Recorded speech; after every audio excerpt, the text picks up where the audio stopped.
O capítulo começa na base do 7, onde nossa luz estrela conhecia pela primeira vez o Capitão Pátria, que muito contente lhe dava as boas-vindas. Aí ela falava: nossa, isso é muito legal, estou muito feliz por estar aqui. E o Capitão Pátria: você merece, pô, você é foda.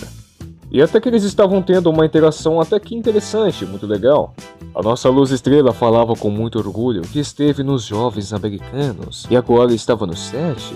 Capitão Pátria perguntava se ela sentiria falta de alguém e ela dizia: o jovem baterista. E guarde bem este nome porque é importante. Mas enfim, aí muito bom, ela finalmente chegava na sala de reunião do 7. E aí, com toda a inocência do mundo, ela se sentava na cadeira que era do Lamparina e tava muito contente, tava uma coisa maravilhosa. Só que aí o Capitão Pátria falava: sim, é verdade, você mereceu, você é digna, mas há uma última coisa que eu quero te pedir. E a Anne perguntava: o que seria? O Capitão Pátria pedia para que Anne lhe fizesse um agrado. A cena corta então para um motel. Aqui você me pergunta: sapecagens? Não. E sim para nos mostrar o Hugh, o nosso mijão favorito, que estava à espera de Billy Bruto. E ali no táxi, eles trocavam uma ideia. Hugh havia chegado há pouco tempo na América. Hugh nos contava que a imigração foi um saco e que ficou retido por um tempo. Bruto se desculpava, dizendo que era culpa dele. E aí lhe dava um passaporte, dizendo que ele era cidadão americano desde a semana passada. Simples assim. E após as formalidades, nos mostrava uma ponte destruída. Acontecimento este causado no 11 de setembro. E em breve, isso nos será contado. Voltamos então para Anne, que estava horrorizada com tudo aquilo. E o Capitão Pátria simplesmente fala: vai, dá uma sugada aí, vai. E ela ficava: meu, mas que merda é essa aqui? E o Capitão Pátria responde: não, nada demais. Você só tem que provar que você é boa, né? Você é que me entende. Ela não conseguia acreditar no que estava acontecendo. Só podia ser um pesadelo. Então mais alguém chegava lá. Era simplesmente o Trem-Bala e o Black Noir. E a Anne ficava aliviada quando via os dois. E a coitada, toda inocente, falava: não, eu acho que alguém está controlando o Patriota. Ou talvez seja uma duplicata, um androide muito louco, eu não sei, alguém deve ter se infiltrado aqui e está se passando por ele. Isso até que os dois também abaixam as calças, não vou mostrar isso aqui. E aí a ficha caía. Ela falava: não é possível, vocês vão fazer isso comigo, vão me forçar a isso? E o Capitão Pátria responde: ninguém aqui tá te forçando a nada. Mas se quiser se juntar ao 7, tem que fazer. Entretanto, ainda relutante, ela tentava falar: não, mas vocês são os 7, os maiores super-heróis do mundo. Isso aqui é de uma perversidade sem tamanho, não faz o menor sentido. Vocês vingam os inocentes, vocês são os 7. E o cínico do Capitão Pátria responde: sim, exatamente. E por isso nós queremos uma boa chupada. E ela já estava decidida, ela ia embora.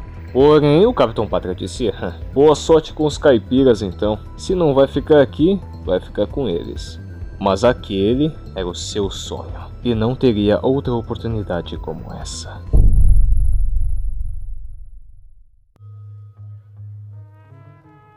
Voltando a Billy Bruto e a rapaziada, ele lhe apresentava Leitinho, Francês e a Fêmea. Então ele tinha seu primeiro contato com a rapaziada. E o Francês, claro, sendo francês. E na inocência ele ia cumprimentar a Fêmea, mas o Francês o impede, falando: Hugh, você não vai querer fazer isso. Até o Billy Bruto falava: ei, chapa, não é uma boa ideia fazer isso. A carinha dela, que fofinha. E aí tranquilo, o Billy Bruto falava: beleza, vocês já conheceram um cara novo, agora ao trabalho. Ele falava que dessa vez não será como nas anteriores. Ele dizia que agora operavam em diretivas presidenciais. Não precisam se preocupar com o orçamento, regras de conduta, sem dor de cabeça depois de mandar algum puto para o hospital e sem subcomitês. Ou seja, estava liberado fazer a ruaça. E o Leitinho era o primeiro a se manifestar, dizendo ao Bruto: esse lugar aqui é uma bosta, a gente precisa de um escritório. Pensei em tudo, rapaz. Aí beleza, o Billy Bruto falava que ia falar com o macaco, mas o Francisco falava: ô chefia, a fêmea está com fome, eu vou pedir uma pizza, beleza? Aí o Billy Bruto dava um pequeno esporro nela, falando: você não almoçou? Puta que pariu, eu falei pra você se cuidar. E o Hugh falou que queria dar uma cagada. E aí beleza, papo vai, papo vem, os caras pediam pizza, mas o Billy Bruto tava meio bravo. O Leitinho tava conversando com o macaco, e o Billy Bruto explicava que apesar de ele estar no comando, era o Leitinho que mantinha tudo nos conformes. Era ele que fazia tudo funcionar. E o Hugh questiona: ah, legal, e os outros dois? O francês é os músculos da equipe. Mas ele não falava da fêmea por algum motivo. E o Leitinho conseguia marcar para fazer uma pequena reforma no escritório. E após isso, Leitinho dizia que sentia muito pela sua namorada. E que sentia que queria dizer aquilo, mesmo que tivessem acabado de se conhecer. Mas que agora era hora de trabalhar. A cena corta e nós estamos no banheiro. E aqui vemos o desfecho daquela monstruosidade cometida pelos heróis, entre aspas.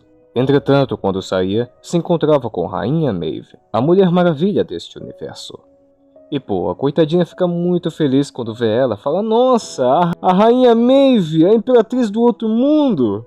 Ele falava como que a Rainha Maeve era incrível, uma inspiração, um símbolo. Como que ela desde garotinha acompanhava todas as suas aventuras e queria ser igual a ela. Mas em resposta, ela praticamente dizia: ó, não enche meu saco não, beleza? Ela ia embora, deixando a garota ainda mais abalada. Estamos então no clímax do capítulo, onde vemos um quadro repleto de supers. Esses são os próximos vagabundos que vão tomar um sacode dos rapazes, os octolescentes. A missão era dar um tiro de alerta, nada muito grande, nem público demais. É só para perceberem que os The Boys voltaram à ativa. E a rapaziada como? Aproveitando aquela pizza, E Billy Bruto nos dava uma breve explicação, dizendo que eles, assim como os jovens americanos, eram uma super equipe formada por adolescentes. Só que a diferença é que os jovens americanos aparentemente são bonzinhos, aliados dos evangelistas, jovens republicanos, etc. Mas os octolescentes são totalmente o contrário. Sempre mudam de uniforme, mas mantendo o mesmo padrão da foto aí. E ele dizia também que 2 deles deram passo para a primeira divisão. Grupo como o 7 sempre procuram por novos recrutas. O Trem-Bala é um deles. E também eles são muito conhecidos, mas não muito amáveis. Até os supers da velha guarda acham que eles passam dos limites às vezes. Então não é como se eles fossem peitar os maiorais. Ou seja, ninguém vai reclamar se derem umas palmadas neles. E aqui Billy Bruto manda a mesma frase que ele disse para Hugh no primeiro episódio de The Boys. As pessoas amam a sensação de serem protegidas, morrem de paixão por eles, mas não têm ideia das merdas que eles fazem por trás. E para Bruto, todos esses merdinhas eram iguais. E quando eles saem da linha, os The Boys vão lá e resolvem, os colocando de novo nos trilhos, ou os tirando completamente deles. Esses são os The Boys. Então com isso, Bruto mandava com que todos seguissem com um plano, mas Hugh ficaria com ele. Esses babacas vão tomar uma surra daquelas. Fim do nosso terceiro capítulo.